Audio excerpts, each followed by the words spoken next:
आपने टेलीस्कोप के साथ एनकाउंटर करा है, या तो फिजिकली एनकाउंटर करा है या देखा है? ओके, तो आपने ऑप्टिकल या रेडियो या? मैंने ऑप्टिकल भी देखा है, रिफ्लेक्टिंग भी, एंड वन वाज रिफ्लेक्टिंग जिससे मैंने सनस्पॉट देखा। ओके, आपने ऑप्टिकल। तो रेडियो टेलीस्कोप किसी ने देखा है कभी? सामने देख रहे हो यार, बोल रहा इससे पहले किसी ने देखा है क्या? नहीं। अगर मैं बोलूँ आप सभी ने देखा है, देन क्या जस्टिफाई कर सकते हो? जो हमारे घर में वो डिश एंटीना है ना, वो भी टेक्निकली एक रेडियो टेलीस्कोप है।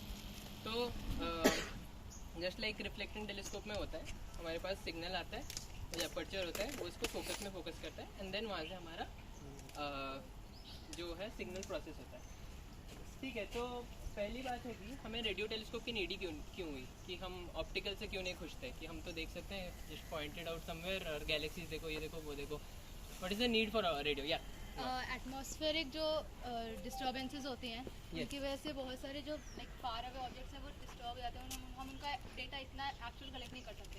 रेडियो टेलीस्कोप्स की like distance is too much. Yes, that is correct कि रेडियो वेव जो है वो ट्रांसपेरेंट होते हैं, तो वो विदाउट एटमॉस्फेरिक इंटरेक्शन हमारे पास पहुंच सकते हैं, और हम इसको इवन क्लाउडी डेज पे भी ऑब्जर्वेशंस ले सकते हैं इससे।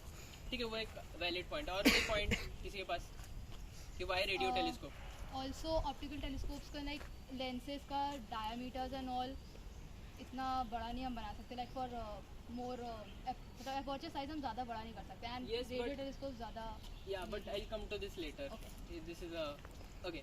और कोई आइडिया कि रेडियो टेलीस्कोप क्यों हमें क्यों चाहिए, कि कोई और बैंड में करे? क्यों इतनी बड़े बड़े डिशेस बनाना जबकि हम सीधा देख ही सकते हैं? हम सिग्नल्स क्यों चाहिए ऐसे? ठीक है, मैं बताता हूँ। तो one of the reason is कि तो जैसे हमारा होता है इलेक्ट्रोमैग्नेटिक स्पेक्ट्रम के जो डिफरेंट बैंड्स होते हैं, तो कुछ ऑब्जेक्ट्स होते हैं जो बस पर्टिकुलर बैंड में एमिट करते हैं। जैसे गैलेक्सीज हैं, उनके जो सेंटर में होता है जनरली उसको हम एक्टिव गैलेक्टिक न्यूक्लियर बोलते हैं, जो सुपर मैसिव ब्लैक होल्स से बनता है। तो वो जो है वो जनरली रेडियो में एमिट करता है। तो अगर वैसे फीचर्स हमें देखना हो देन हम बस ऑप्टिकल से नहीं देख सकते, क्योंकि वो ऑप्टिकल में एमिट नहीं करता। तो अगर हमें कंप्लीट पिक्चर चाहिए कोई भी ऑब्जेक्ट का, हमें सारे बैंड्स में देखना पड़ेगा। ठीक है, ये एक पॉइंट है। और जैसे उसने बोला, सही बोला कि एटमॉस्फेयर ट्रांसपेरेंट है रेडियो वेव से, कि हम पता कर सकते हैं डायरेक्टली। थर्ड पॉइंट है, जैसे कि तुम जितना भी दूर देखो, तो जैसे मैं अगर बहुत फार देखूँ तो जो लाइट वेव है, सोचो कि वो ऑब्जेक्ट इतना दूर है कि लाइट वेव को लग रहा है 1 मिलियन ईयर पहुंचने का। तो जब मैं वो लाइट वेव को ऑब्जर्व करूंगा तो मैं टेक्निकली 1 मिलियन ईयर्स बैक देख रहा हूँ, काइंड ऑफ मैं पास्ट में देख रहा हूँ। ठीक है, और ऑल्सो अगर आप लोगों को पता हो कि हमारा यूनिवर्स एक्सपेंड करता है, तो अगर बहुत फार अवे सोर्सेज थे, मेरे पास कोई आ रहा है वेव आ रहा है, तो बिकॉज ऑफ द एक्सपेंशन वो क्या होता है, स्ट्रेच हो जाता है वेव। और वो जो हमारा ऑप्टिकल में होता है वो धीरे धीरे लार्जर वेवलेंथ में शिफ्ट होता है। तो ये जो शिफ्ट है जनरली जो लार्जर वेवलेंथ के कैटेगरी में पड़ता है, वो रेडियो वेवलेंथ बेसिकली लार्जर है, तो हम देख सकते हैं। ठीक है, तो फार अवे यूनिवर्स को अगर हमें देखना है जो ज़्यादा शिफ्टेड होंगे, जिनका वेवलेंथ स्ट्रेच्ड होगा, तो उसके लिए भी हमें रेडियो टेलीस्कोप चाहिए। ये तीसरा पॉइंट। और कोई आइडिया कि क्यों हो सकता है रेडियो टेलीस्कोप यूजफुल? एक और रीज़न है कि जैसे इलेक्ट्रोमैग्नेटिक स्पेक्ट्रम हमारा है, उसमें ऑप्टिकल का बैंड कोई बहुत थिन बैंड होता है, जबकि रेडियो का काफ़ी वाइड बैंड होता है। हम काफ़ी वाइड रेंज ऑफ वेवलेंथ्स के लिए ऑब्जर्व कर सकते हैं। ठीक है, चलो अब ये तो पता चल गया कि रेडियो टेलीस्कोप क्यों चाहिए। अब हम कैसे बिल्ड करें फॉर एग्जांपल रेडियो टेलीस्कोप। तो जैसे ऑप्टिकल टेलीस्कोप मैंने बताया, वैसे ही एक बड़ा सा होगा, एक अपर्चर होगा जिसमें सिग्नल आएगा, फोकस करेगा, एंड फोकस से हमारे पास सिग्नल प्रोसेस होगा। अब बात है कि अच्छा, रिजोल्यूशन पता है क्या होता है? रिजोल्यूशन क्या होता है, एनी आइडिया? कोई भी सिंपल जस्ट किसी पिक्चर या ऑब्जेक्ट कितना क्लियर व्यू हमें मिल रहा है। ओके, मोर कि रेजोल्यूशन को कैसे डिफाइन कर सकते हो हम लोग?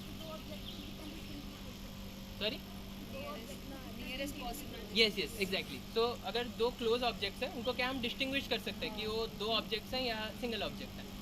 तो ये जो रेजोल्यूशन है, उसको जो एंगुलर रेजोल्यूशन हम बोलते हैं, वो वो बेसिकली है wavelength divided by the size of the aperture. तो the resolving power equals wavelength by the size of the aperture. क्योंकि हमारा रेडियो वेवलेंथ काफ़ी लार्ज है, इसीलिए अगर हमें लो रेजोल्यूशन चाहिए, मतलब ज़्यादा बेसिकली लोअर रेजोल्यूशन मतलब हम ज़्यादा डिस्टिंग्विश ये कर पाए अगर उसकी वैल्यू लो रही. तो अगर हमें लो चाहिए देन हमें क्या करना पड़ेगा, क्योंकि वेवलेंथ ज़्यादा है हमें नीचे का डायमीटर भी ज़्यादा करना पड़ेगा, जो अपर्चर की लेंथ भी ज़्यादा करनी पड़ेगी. तो अगर मैं एग्जांपल दूं कि हम जो ह्यूमन आई से हमें जो रेजोल्यूशन मिलता है, अगर हमें रेडियो वेव्स के लिए सेम रेजोल्यूशन चाहिए, हमें 2.8 किलोमीटर का एक डिश बनाना पड़ेगा, राइट. अब ये सब अगर मैं अभी सोचूं कि ऑप्टिकल टेलीस्कोप की रेजोल्यूशन चाहिए तो मुझे अराउंड 250 किलोमीटर्स का डिश बनाना पड़ेगा, विच इज़ नॉट पॉसिबल. तो इसलिए हम एक ट्रिक क्या यूज़ करते हैं कि जैसे सोचो हमारे यहाँ पर एक डिश है, वहाँ डिफरेंट कंपोनेंट में लाइट आ रहा है और वो फोकस कर रहा है. तो हम क्या करते हैं, ओनली सम सेक्शंस को रखते हैं और बाकी बीच को रिमूव कर देते हैं. तो अभी हमारे पास उन सेक्शन से लाइट आया, फोकस हुआ और हम बस वही सेक्शन के पार्ट को देख पाते हैं. अब बेसिकली हमारे पास इनकम्प्लीट इन्फॉर्मेशन होगा, बट समहाउ हम बोल सकते हैं कि वो जो पीसेस हैं उन पीसेस से हम एक रफली पिक्चर बना सकते हैं कि क्या होगा, ठीक है. तो यहीं से आता है इंटरफेरोमेट्री का कंसेप्ट. इंटरफेरोमेट्री मतलब हमारे पास मल्टीपल टेलीस्कोप्स होंगे और उनसे हम डेटा सिंक करेंगे. डेटा सिंक करके हम क्या कर सकते हैं कि एक आफ्टर जो डेटा सिंक होगा हम उनसे कंप्लीट पिक्चर ला सकते हैं. अच्छा, अभी सोचो कि मुझे अगर 250 किलोमीटर का कुछ डायमीटर का चाहिए और उसका ऐसा पैराबोलिक शेप हो, देन तो मुझे और भी डिफ़िकल्टी होगी कि वहाँ पेड़ आएंगे, वहाँ ऐसे माउंटेन्स आएंगे और हाइट का इशू होगा. तो अभी सोचो कि मेरा ऐसा पैराबोलिक डिश है और उसके मैंने ऐसे ऐसे कंपोनेंट्स बनाए. सोचो मैंने लास्ट वाला कंपोनेंट ऐसे नीचे ले आया, देन क्या मुझे स्टिल सही पिक्चर मिलेगा? राइट. बट क्या कर सकता हूँ जिससे मैं उस चेंज को अकाउंट कर पाऊँ? Any idea? अगर मुझे पता है कि मैं कितना चेंज कर रहा हूँ मेरे डिश के रिलेटिव पोजीशन,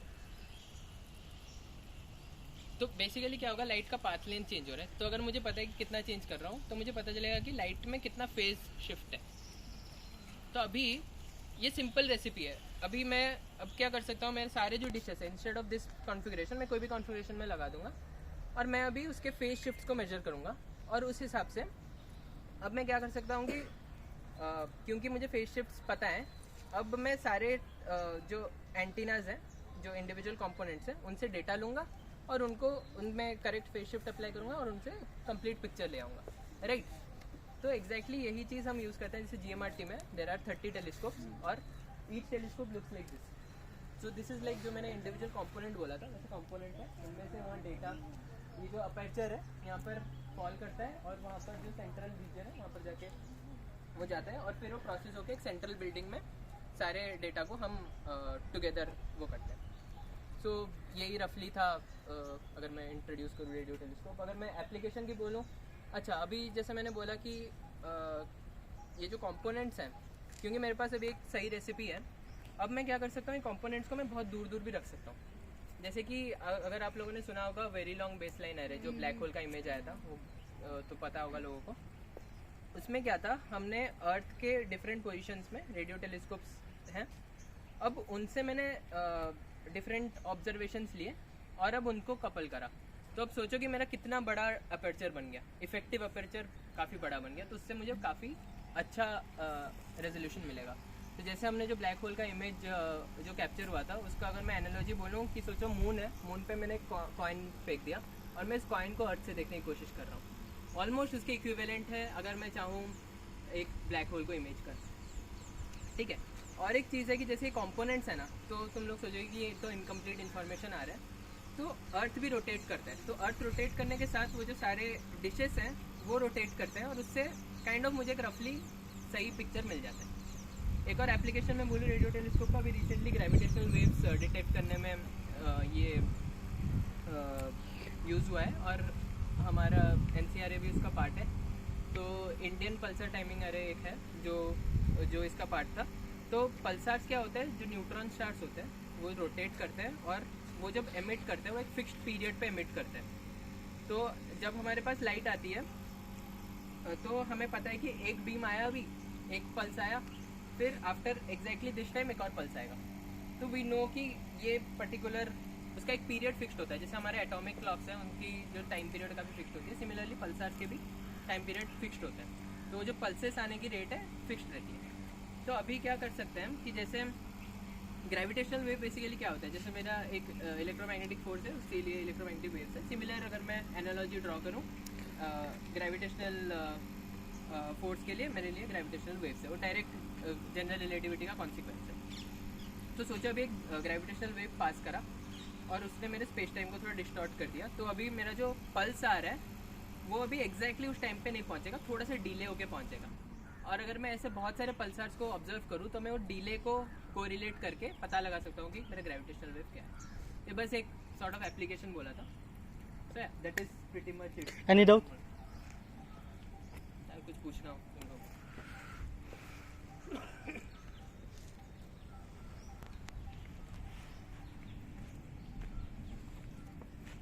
ये किसे रखा है? Sorry? What's this actually? This thing? This thing is, I guess this is for maintenance. I don't know exactly. ये जनरली अभी आई गेस यूज़ नहीं होता, it is just for showing people